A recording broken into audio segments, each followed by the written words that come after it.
Hey everybody, welcome back. Because of the comments and responses and a lot of the conversations that were had after doing the last video, I decided to do another one that was going to look specifically at Sweden in World War II.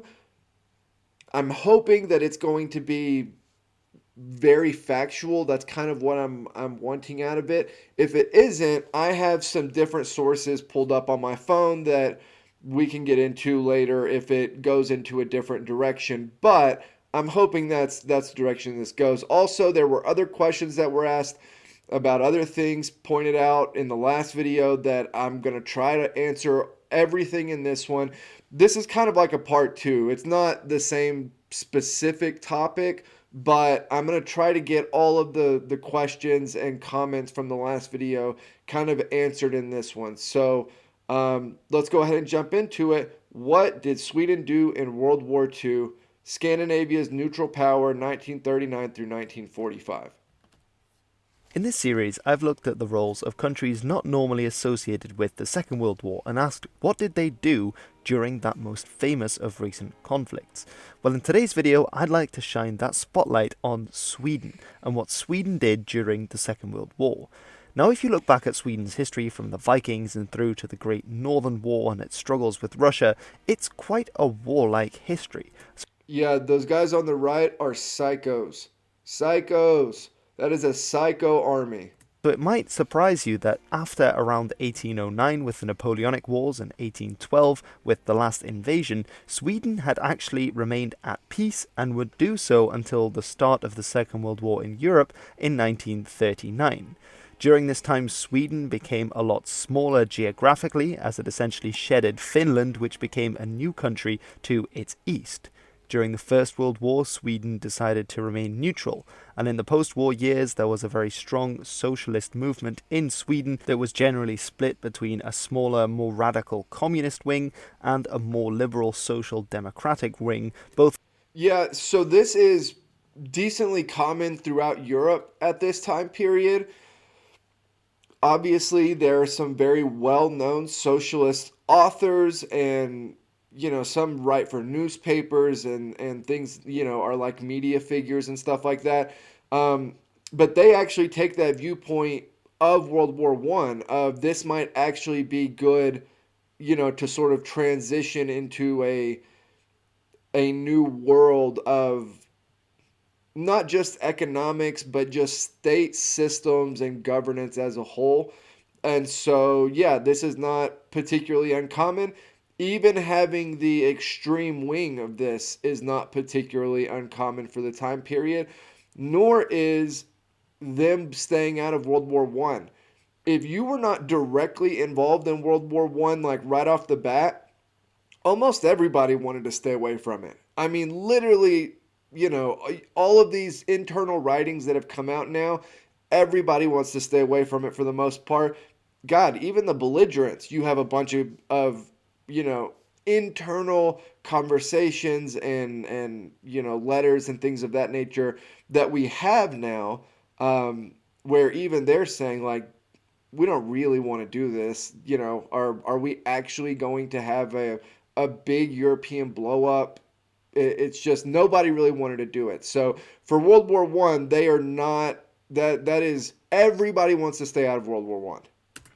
Of whom wanted to bring about reforms. At the same time, there was a backlash from more conservative and right-wing parties, a similar situation to what was seen throughout most of Europe in the post-First World War years. This communist faction was emboldened by the fact that in 1917 the Bolshevik Revolution broke out in neighbouring Russia, and in the following years the Russian Empire would fall following the Russian Civil War and would be completely replaced by the world's first communist government, the USSR or Soviet Union, which was aided by many of the Swedish communists who wanted to spread that communist revolution into Sweden as well. It was during these years in the early 1930s that Sweden decided its best position with its ruling Social Democrat government was to stand between the rising powers of the Soviet Union, who threatened Sweden directly, and the rising march of the Nazis in Germany. During these years, Sweden maintained a neutrality between the rising powers in the East and the West, thinking that this would spill out into a war in the Baltic if the situation wasn't managed. Sweden also started to prepare for the worst, investing more in its military, and in 1936 investing in 2 new tank battalions, and 2 years later in 1938 men above the age of 15 were conscripted for short periods of time, and some of them were kept training in order to prepare the country's defences. The balance Yeah, and we've talked about this in other videos. They don't really have a choice here. They're throughout the entire time period, they're sort of walking a very thin tightrope between Germany and the Soviet Union. They don't really have a choice but to prepare for war. I mean, the reality is, if you're looking at it really from any perspective, not just a Swedish one, if you're anywhere in the region looking at this, there's there's a good chance that one group or the other, whether it's the Soviets or the Germans, for one reason or another, are going to try to take territory, are going to try to use you as a buffer state, are going to try to secure iron ore and transport, and there's just you have to prepare for war because there are a lot of things that could go wrong. balance of power that Sweden hoped would keep the Soviets and the Germans occupied with each other and therefore not interested in expanding into Sweden fell apart in 1939 with the signing of the Molotov-Ribbentrop Pact, which brought the Soviets and the Germans together after they planned to partition Poland. This, of course, would spark the powder keg that would set off Europe into the Second World War, and Sweden, for its part, retained its stance of neutrality even as the Western Allies prepared for another war with Germany. In doing so, when the Polish submarines attempted to escape Poland and went into Polish waters, they were indeed captured, and its crews were interned in Sweden for the duration of the war, as Sweden was a neutral country, and in essence this was a violation of their territorial waters. Sweden, however, did not take it as likely when the Soviet Union But that was a slip up, right? Polish submarines in Polish waters would not be a violation of Swedish neutrality. So, or their territorial waters. So I'm guessing that's a slip up. started its winter war with Finland in November of 1939. And during this time, the Swedish public, and certainly many of its politicians, were in favour of helping the Finnish against the Soviet Union. Even if this never led to a direct declaration of war, they did change their stance from neutral to non-belligerent.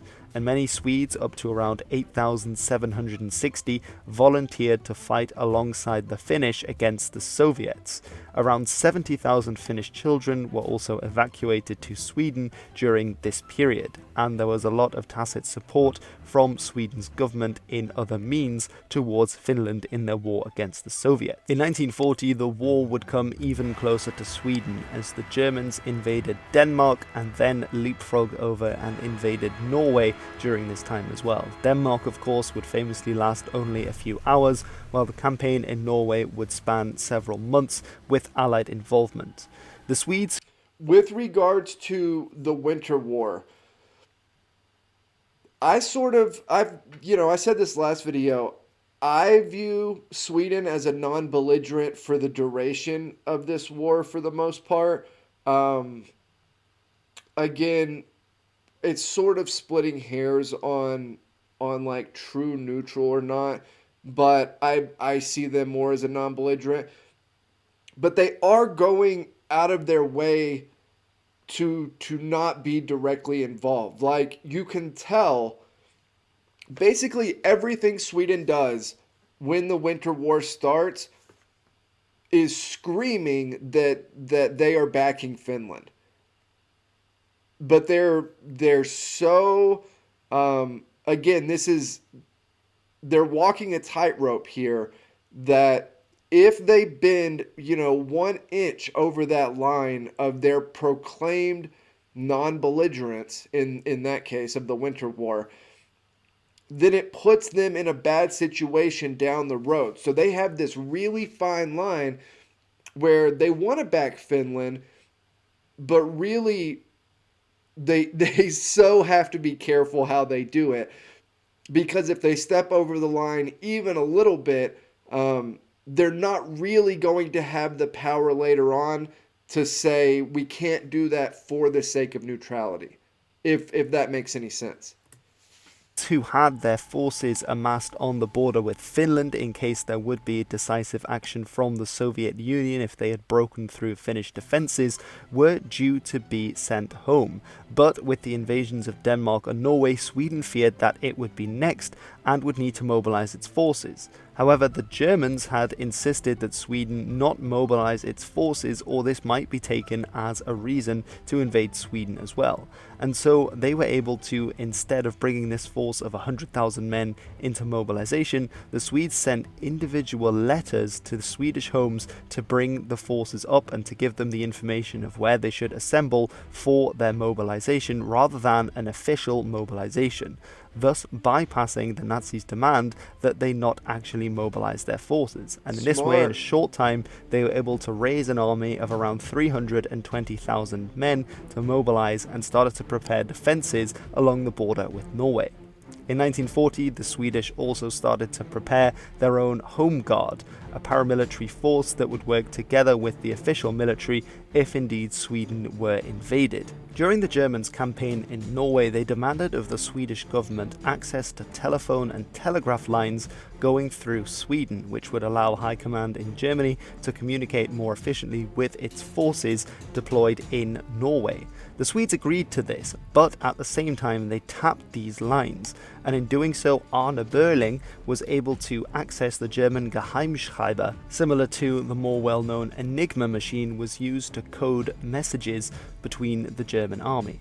And in doing so, thanks to Berling's efforts, the Swedish government was able to listen in on the military intentions of the German. And in fact, to do this, the company Ericsson, which we now know from the more famous Sony Ericsson after its merger, actually built machines to be able to decode the encryptions that the German army was sending using these devices.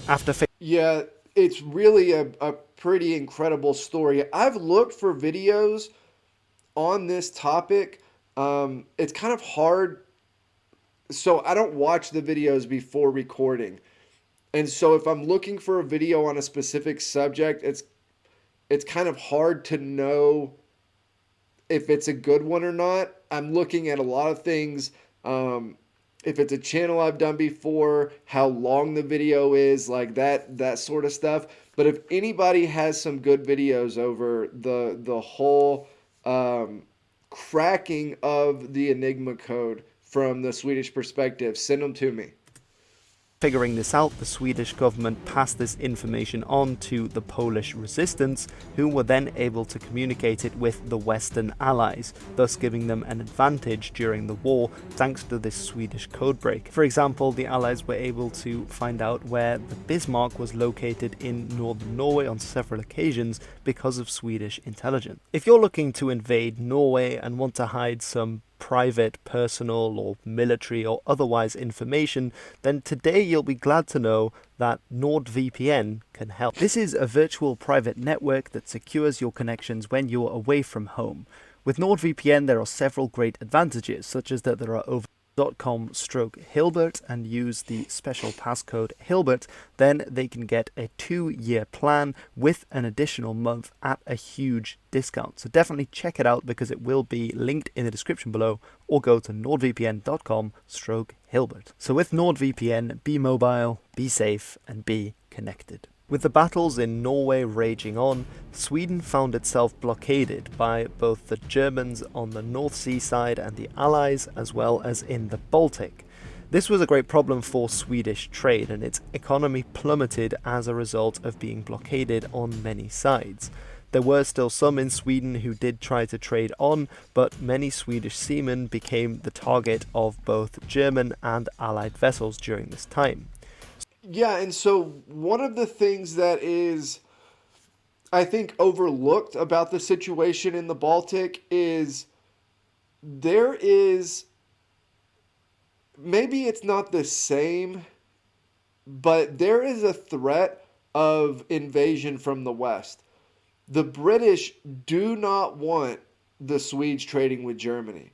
They do not. In fact, if Britain could take in some way, shape, or form Norway, basically if they could take the whole Baltic, they would do it in the snap of a fingers. They lean on Sweden hard during this time period, and so you're not you're almost caught between three things here. It's not just the Soviets or just the Germans or just the Allies. It's really all three. And I think it's easy to sort of overlook the threat that was there on the Allied side of dragging Sweden into this war because it was absolutely a threat. Sweden was also in an uncomfortable position, lodged between the Axis-aligned Finland and the battles raging in Norway, where the Germans were gaining the upper hand. Indeed, during the Battle of Narvik, the German government requested to transport its troops through Sweden from northern Finland in order to take part in the battle. Sweden had actually allowed this under the pretense that these were medical personnel, but in reality there were 10 times as many combat soldiers and heavy equipment on board these trains as the medical personnel, and the Swedish government was... Okay, this is what I was hoping that it got into. Yeah, so the Germans are a little bit sneaky here. The number, I don't know if it was sort of hyperbole, if he was just saying like 10 times as like there were a ton more infantry than there were medical personnel. Uh, Somewhere between 17 and 20 to 1 are the numbers that I've read for infantry versus actual true medical personnel on board these trains. But yes, they were sold as medical transport, and the Germans just stuffed them full of infantry.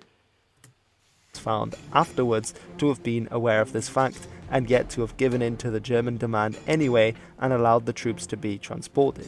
In 1941, a similar thing happened when the Germans were preparing for Operation Barbarossa against the Soviet Union. The Swedish once again allowed German soldiers to be transported using Swedish trains and through Sweden, something which caused a great scandal and a deep division in Sweden and indeed after the war, when this was seen to have been collaborating with the German regime.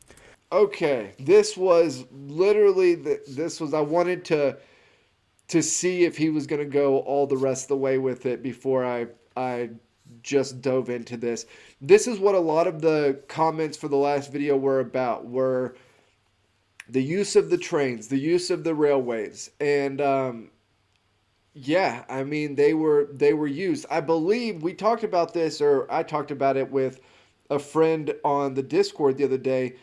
The Swedish king, at least it was said that he would abdicate if the railway was not given use for Barbarossa. I believe that's correct. I've been talking about this specific topic with a lot of different people from a lot of different directions over the last few days. So forgive me if that's incorrect, but I believe that's what it was. And yeah, they needed to get troops, but here's the thing: Finland was going to fight on the side of the Germans. This is a little bit different of a situation to me than the use of basically of the Germans going to Norway. In Norway, you're fighting the Allies. You can sort of like draw a line there and say like argue that it's a different thing ethically or whatever that argument is, right? But with the Finnish one and with Operation Barbarossa, you're fighting the Soviets. You're not, but Finland is going to fight the Soviets. The Germans are going to invade the Soviets. And like Germany sucks in this time period. We all know that, right? But like two things can be true at once. The Germans suck, but like the old Uncle Joe like BS for Joseph Stalin, the Soviets were awful. And so, I mean, you're not really fighting, and the Finns are fighting, and you're backing the Finns, and like this one actually makes more sense to me because I'm like I could rationalize this in my head in 2 seconds. Like, yeah, let them go smash into the Soviets.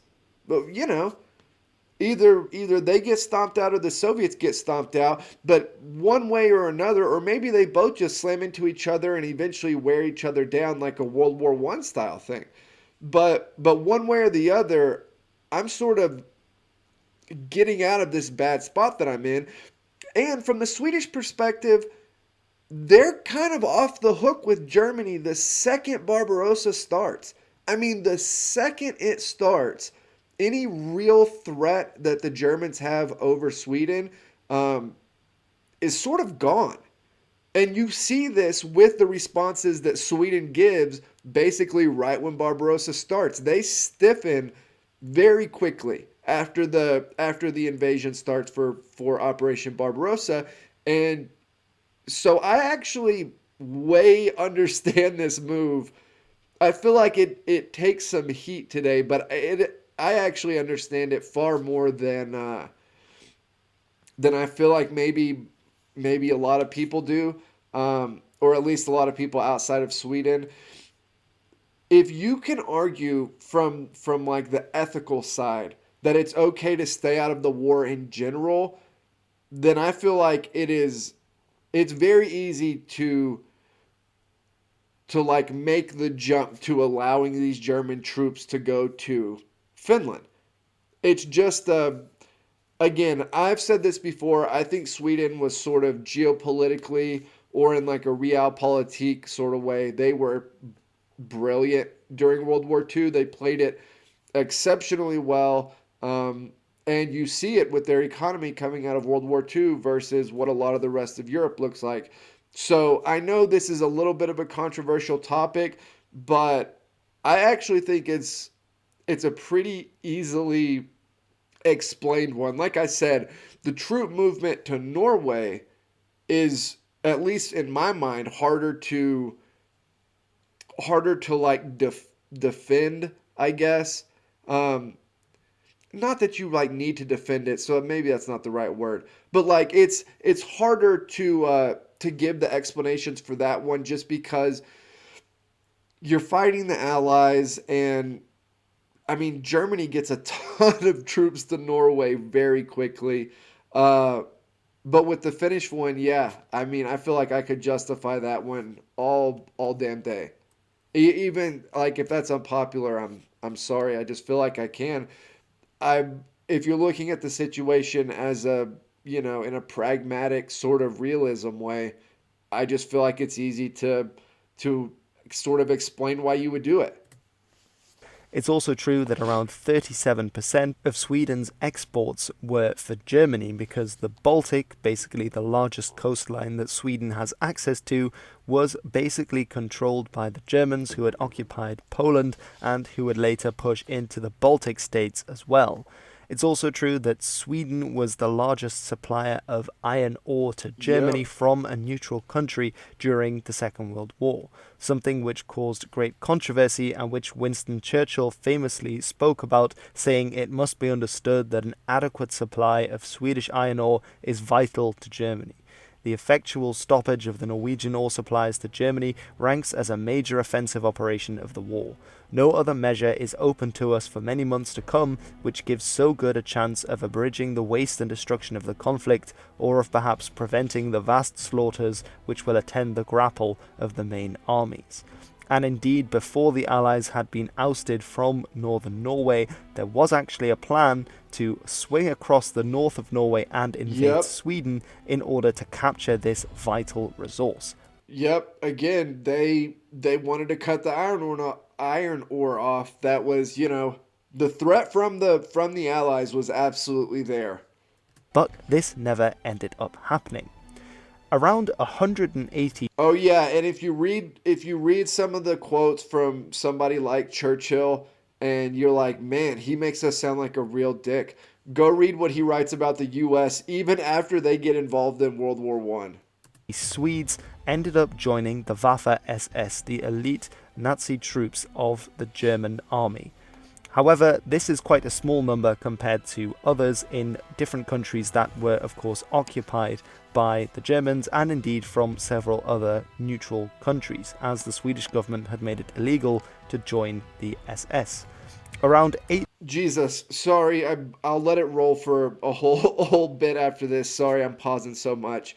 Um, Yeah, one of the things that we don't really talk about a whole lot, which is why, by the way, I've done a video on the channel of a rally that was held at Madison Square Garden in New York City, basically backing the German position, you know, during the war, the position of the Reich. Um, One of the things that's sort of skipped over, if you will, is there were a lot of movements in countries all over the world that were sympathetic to the position of Germany. And now when you look back at it, God, it's really hard to sort of comprehend. But there are even prominent figures. I've talked about, I've made a video about how Henry Ford is a dick and how, all of his anti Semitism and all that. So, yeah, I mean, unfortunately, this is the reality of the situation is you have people all over the place who are, you know, at least share the same views, if not like radically supportive of Germany throughout this time period. 8,000 Swedes, however, also joined the Norwegian resistance, and several Swedish merchants also became blockade runners to supply things like ball bearings and other goods to the Allies. Of course, if these ships were caught by the Germans, they would a lot of the time be blown up for trading with the enemy. As a neutral country, Sweden played an important role as a safe haven for those seeking to escape the Nazis, particularly in neighbouring Norway, with whom it shared a long border, a lot of it through very treacherous terrain of mountains and forests. However, around 50,000 Norwegians did flee into Sweden during the war. And following 1943, when it looked like the Germans were on the back foot on the Eastern Front, the Swedes decided to relax some of their policies as they no longer feared that the Germans would mount an invasion of their country if they didn't comply with the Germans in everything. And in doing so, from these 50,000 Norwegian refugees, most of whom would be held in Småland or Södermanland, they decided to create the Norwegian police forces of around 15,000 men. The reason being that they were police forces is because they didn't want to antagonize the Germans too much, but essentially these forces received weapons training, and this was in all intents and purposes an army ready to take back Norway from the Germans that was being trained by the Swedes. And in 1944, these Norwegian troops that had been trained in Sweden, together with Norwegian troops that had made it to the United Kingdom and fought under the British Army, were able to liberate an area in northern Norway. There was also a force of Danes who were able to get into Sweden. Of course, this was more difficult as they would have to cross the sea arm to get into Sweden, and these numbered around 3,600. And in 1945, with the liberation of Denmark, they were also called in to help. Now, before the war, lots of Jewish refugees had made their way to Sweden to avoid persecution by the Germans. However, Sweden had turned most of them away. But in 1942, they decided to change their policy and allowed Jewish refugees into the country to seek asylum from the horrors being committed against them. Unfortunately, that's not super uncommon either, even for allied countries. Even for countries that are fighting against Germany, unfortunately, it's not the stories are kind of brutal, but it's it's not that uncommon. and around 900 Jews from Norway were able to find safe haven in Sweden. And while this isn't a huge number, this was around half of the entire Jewish population of Norway at the time. And Damn. in 1943, one of the stunning feats of survival during the war is that around 8,000 Danish Jews, which was the vast majority of the Jewish population in Denmark, were ferried by Danes across the strait with Sweden and brought to safety there. And during the war, the Swedish also provided around 9,000 Christian or atheist Danes with safe harbour to stop being persecuted during the occupation. It's also true that the King of Sweden at the time was also trying to use his position in aiding the Germans in some things to plead for a more humanitarian approach to the Jews, that they wouldn't be treated as terribly as they were by the Germans, although of Yeah, this is another one of the things that we talked about also with the quote unquote threat of abdication, the sort of, yeah, leaning on Germany is a good way to put it. Leaning on Germany. And like I said, once Barbarossa starts, you see a lot more leaning on Germany in general. course, this was to no avail in the end. In 1945, the Swedes were also part of a plan called Operation Rede Danmark, which was the plan of Operation Save Denmark, to bring in Swedish soldiers to potentially aid in an allied takeover of Denmark from the Germans. They would also allow the Americans and other allied forces to use Sweden as the base of their operations for bombing runs against German-occupied Denmark, although in the end this wasn't needed. At the end of the war, Sweden had been more on the side of the Allies, aiding them in potential invasion of Denmark, which of course never got off the ground, although they had remained neutral for much of the war. However, they had also been very pragmatic in their neutrality, helping the Germans in some ways and allowing them to transport troops through the country, but of course, more importantly, also supplying them with the iron ore that they so desperately needed. And especially the British were not pleased with the Swedish in the slightest for doing this, as they had fought tooth and nail against the Germans the entire war. The Soviets too demanded that the Swedes give over many of the Baltic SS troops that had fled into Sweden following the collapse of the Nazi German Reich. The problem was that many of these had come from countries like Latvia, Estonia and Lithuania, which had themselves been occupied by the Soviets at the start of the war. And they knew that many of them, by handing them over to the Soviets, would be put to death in labor camps. And yet they were forced to hand them over, which caused somewhat of a political crisis in Sweden at the time. But that is it for this video on Sweden in the Second World War. I hope you've enjoyed this video, because many people have actually recommended that I look at Sweden's role during the Second World War, because of course they are the only Scandinavian country not to have been seriously involved in the Second World War. Man, I feel like this was a pretty good video. I feel like he did a pretty good job explaining everything. Um, yeah, the Soviet Union's there after the war. So like as much as like, yeah, there isn't a hot war after, or there are lots of hot wars, but they're proxy wars. It's not, the Cold War doesn't go hot with the major powers.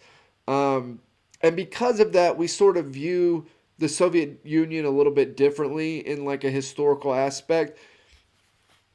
But the Soviet Union is